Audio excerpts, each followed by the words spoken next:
Video को like करें, channel को सब्सक्राइब करें और बेल आइकन दबा दीजिए। सेवा देखूंगा कैसे करते हैं। तो धन्ना जी रोज सेवा देखते, बड़े खुश होते। जैसे महात्मा का जाने का समय आया, धन्ना जी बिखर गए।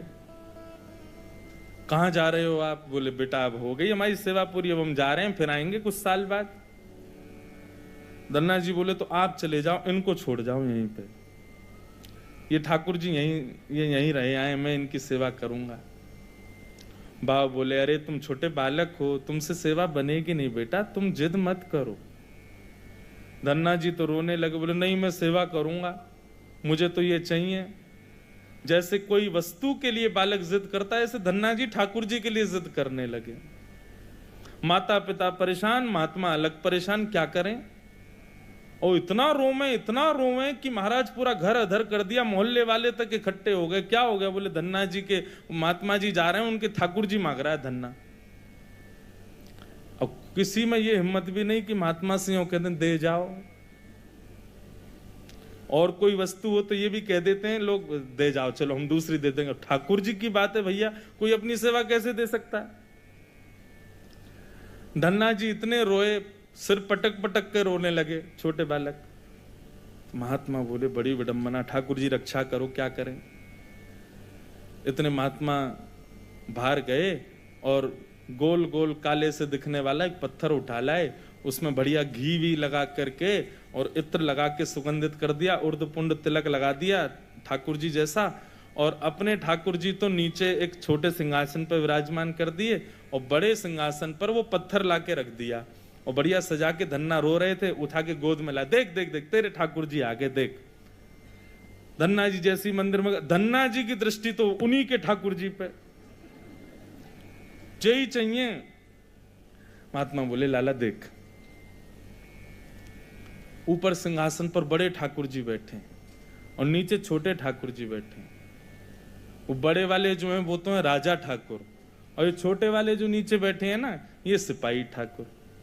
अब बता, मुझे तो राजा ठाकुर ज्यादा बढ़िया लग रहे हैं, मैं तो उनको ले जाऊंगा, लेकिन फिर याद रहियो जब जब मैं आऊंगा तब तब मेरे ठाकुर जी ऊपर बैठेंगे और तेरे वाले नीचे बैठेंगे, क्योंकि तू सिपाही ठाकुर जी मांग रहा है और मेरे ठाकुर जी तो राजा ठाकुर हैं। अब बालक को उस भाव से समझाया तो धन्ना जाट वो नहीं, मैं तो राजा ठाकुर लूंगा, आप ले जाओ सिपाही को। सिपाही ठाकुर जी के रूप में उनके निज ठाकुर जी थे। बाबा बोले अब ठीक है। घर वालों ने भी प्रणाम किया, जय हो महाराज जी, बड़ी आपने बुद्धि युक्ति लगाई। सबको लगा कि कंटक छूट गया, लेकिन यहां तो अब भक्ति प्रारंभ हुई थी धन्ना जी की। देखो ठाकुर जी की सेवा के लिए जो व्यवस्था की प्रतीक्षा करते हैं, ठाकुर जी की सेवा के लिए अनुकूल समय की प्रतीक्षा करते हैं, उन लोगों के लिए प्रमाण है ये कथा। बाकी सेवा तो बाद की बात है। ठाकुर जी भी असली नहीं थे, धन्ना जी के सामान्य पत्थर था और धन्ना जी उनकी सेवा करते। रात भर मैया से कहते मैया पूजा की सामग्री मंगाओ ना, मुझे ठाकुर जी की सेवा करनी है। मैया कहती सुबह मंगा दूंगी, सुबह पीछे पड़ जाते, शाम को मंगा दूंगी, शाम को पीछे पड़ जाते, सुबह मंगा दूंगी, रोज टाल देती। एक दिन धन्ना जी अनशन पर बैठ गए, नन्हे से, भोजन नहीं करें, दूध नहीं पीवे, पानी नहीं पीवे। अब तो ये कि रात में सोए भी नहीं, मैया से बस ये कहें पूजा की सामग्री मंगाओ, पूजा की सामग्री मंगाओ। मां ने सहज भाव से कह दिया तेरे ठाकुर जी और तू इनका सेवक, सामग्री मैं क्यों लाऊं, अपने आप कर व्यवस्था। धन्ना जी निकल पड़े। महाराज पुष्प लियाए तोड़ करके, तुलसी लियाए, बढ़िया सुंदर माला बना ली। नन्हे से बालक ने जैसी उनको जिस खेल खेल में सेवा करते वैसी सेवा करते थे। ठाकुर जी को तिलक लगाना है, कहां से तिलक लावे, तो बाहर गए, एक ईंट फूटी पड़ी थी लाल लाल, उसी ईंट को लाए, पानी में घोल घोल के घिस घिस के उसी से तिलक बना दिया। ईंट को घिस करके उसका तिलक श्री ठाकुर जी को लगाया।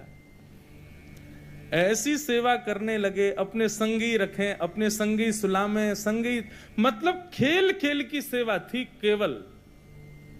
घर वालों को लगता था कि भैया दुनिया के लोग खिलौने से खेलते हैं, हमारा धन्ना जो है ये पत्थर को ही भगवान समझ के खिलौना इनसे ही खेल रहा है, बड़ा होगा तो बुद्धि आ जाएगी। परंतु किसी को क्या पता था कि भैया ऐसा भक्ति का बीज पिरो दिया है धन्ना जी के हृदय में। धन्ना जी भोग लगाते और भोग लगाने के बाद में पर्दा लगा करके वहीं बैठ जाते और बैठ करके प्रतीक्षा करते कि ठाकुर जी पा रहे होंगे। फिर धीरे से पर्दा हटा के देखते, अच्छा अभी पाई नहीं, ठीक है, फिर बैठ जाते, फिर प्रतीक्षा करते कब पाएंगे। खूब देर हो गई, नहीं पाई तो ठाकुर जी से बोले आप रोज भोजन अधूरा छोड़ देते हो। मैं भोजन अधूरा छोड़ देता हूं, मेरी मैया मुझे बहुत मारती है, लेकिन महात्मा जी मुझे ये बता के नहीं गए कि वो मैं आपके संग कर सकता हूं कि नहीं। मेरी मैया तो मुझे बहुत मारती है, लेकिन पता नहीं मैं कर सकता हूं कि नहीं। धन्ना जी के उस प्रिय भाव भक्ति भाव पर ठाकुर जी रीझने लगे।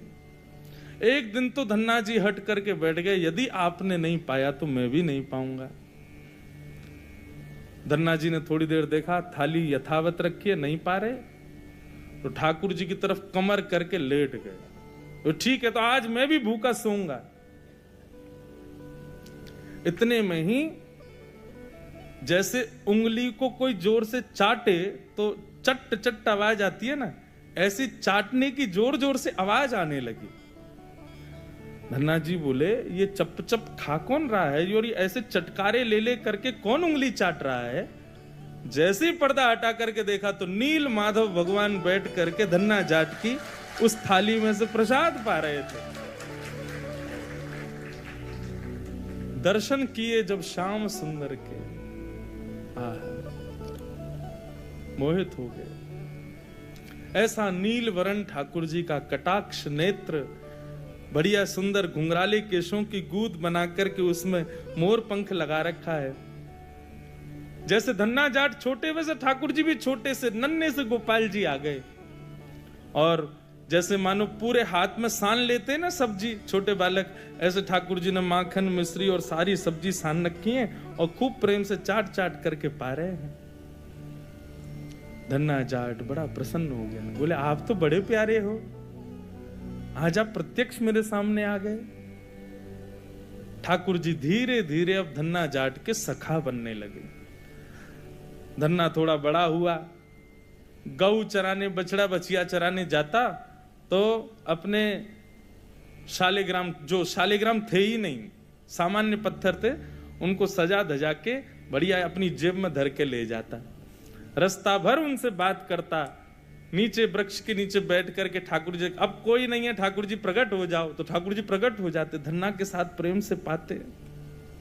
बंधुओं देखो इस कथा से क्या समझ में आ रहा है, धन्ना जी के भीतर ऐसा कौन सा गुण है जिस पर ठाकुर जी रीझ रहे हैं? दीनता। कल हमने एक सूत्र लिया था भक्ति में, अविचार। भगवत भक्ति में विचार नहीं करना है, जो करना है सो करना है। मन में बात आ गई तो बस ठाकुर जी को प्रस्तुत होनी चाहिए, पहला सूत्र। भक्ति का दूसरा सूत्र है दीनता। जितने सीधे, जितने दैन्य, जितनी दीनता में ठाकुर जी की भक्ति में रहोगे, ठाकुर जी उतने प्रसन्न रहेंगे। जितने चतुर बनने का प्रयास करोगे ठाकुर जी के सम्मुख, उतने ही ठाकुर जी दूर भागेंगे। जितना हो सके दीन रहो। ठाकुर जी की भक्ति में किसी भी प्रकार की चतुराई नहीं होनी चाहिए। दीन। धन्ना जी उन्हीं ठाकुर जी को लेकर के चले गए।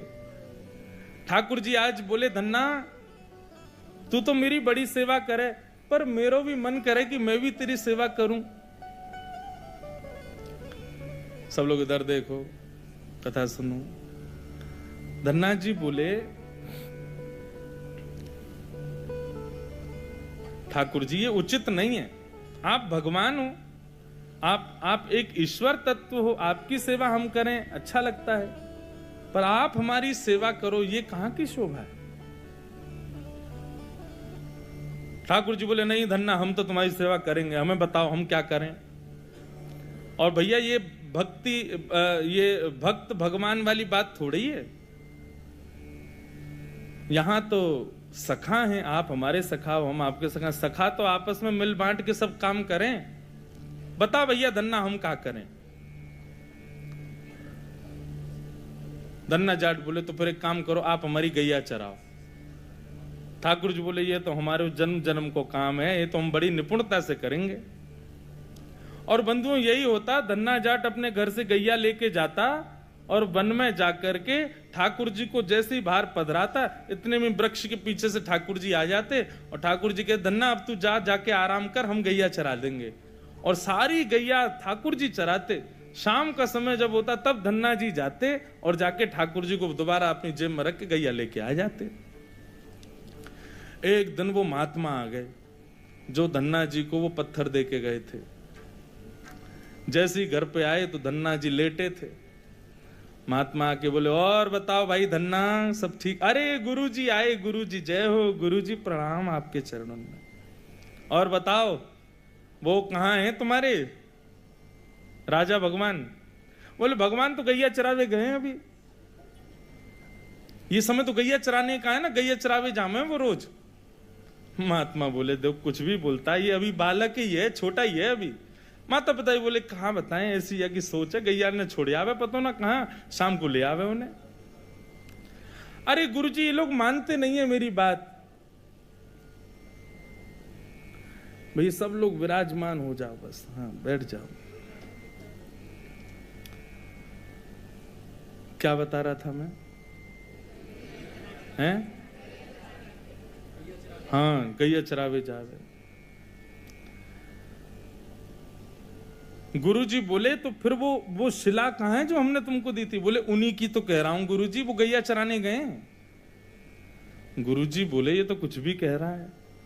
नहीं नहीं गुरुजी आप विराजो, मैं आपको एक एक बात बताऊं। और उसने सारी बातें बताई, ठाकुर जी कैसे चटकारे लेके भोजन करते हैं, क्या क्या उससे बातें करते हैं, कैसे उसके संग खेलते हैं, कैसे उसकी पिद्दी पे चढ़ जाते हैं, वो ठाकुर जी की पिद्दी पे चढ़ जाता है। ऐसा मधुर भाव वो प्रस्तुत करे और गुरुजी बैठ के सुनते जाएं। बोले कि इतनी बड़ी बड़ी बातें झूठ में तो नहीं बोल सकता। बोले गुरुजी मुझे पता है, माता पिता की तरह आप भी मुझ पे भरोसा नहीं कर रहे हो, आपको नहीं विश्वास, चलो मैं दिखाऊं आपको। अभी मेरे ठाकुर जी गैया चरा रहे हैं। गुरु जी को लेकर के वन में गया तो वन में गैयाएं चर रही थी। बोले कहां है तेरे ठाकुर जी? अरे देखो वो दोहरी गैया के पीछे पीछे हाँक रहे हैं वाकू, पीछे पीछे चल रहे हैं वाक्य, देखो ठाकुर जी दिख तो रहे। गुरु जी बोले हमको नहीं दिख रहे। धन्ना जी दौड़ के ठाकुर जी के पास गए, बोले मेरे गुरु जी आए हैं, उनको दिख जाओ। भगवान बोले उनको नहीं दिखेंगे हम बस तुमको ही दिखेंगे, तुम्हारे सखा तुमको दिखेंगे, सबको थोड़ी दिखेंगे। अरे भैया ऐसा मत करो। क्यों? बोले आपको और मोको एक दूसरे से मिलवावे वाले तो गुरुजी हैं। गुरुजी यदि मुझको नहीं देके जाते आपको तो आप मुझे कैसे मिलते? मेरे गुरुदेव हैं, इन्होंने ही तो मुझको दिया था आपको। ठाकुर जी रीझ गए, पुनः पुनः धन्ना को हृदय से लगाए। इसकी भक्ति, ऐसा भाव। इतने में ही नील माधव, नीलमणि ठाकुर कभी श्याम सुंदर हमसे रीझ हैं, इस बात का हट नहीं करते। बहुत प्रिय भाव है।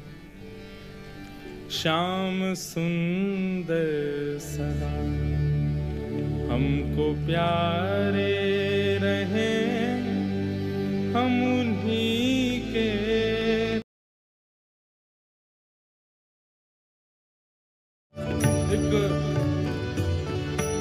एक नियम बना लीजिए अपना। कोई और नियम आप करो ना करो आपके ऊपर है, पर हमारे हिसार आने की एक दक्षिणा हमको दे दीजिए। हमारी एक बात मान लीजिए, आज के बाद श्री राधा रमन जी से गैर संबंधी कोई भी वस्तु हो उसको स्वीकार मत करो। चाहे वो संबंध हो, चाहे वो भोजन हो, चाहे वो देखने की वस्तु हो, चाहे वो पान की वस्तु हो, चाहे वो ग्रहण पहनने की वस्तु हो, सब उस में बस ये भाव रख लीजिए, बस ठाकुर जी से संबंधी है तो हमारी है, नहीं तो हमारी नहीं। तजोरे मन हरि विमुखन को संग, जाके संग कुमति उपजत है, पड़त भजन में भंग। तजोरे मन हरि विमुखन को संग। वस्त्र ऐसे पहनो कि सब कहें कि हाँ भक्त है ठाकुर जी का। वीडियो को लाइक करें, चैनल को सब्सक्राइब करें और बेल आइकन दबा दीजिए।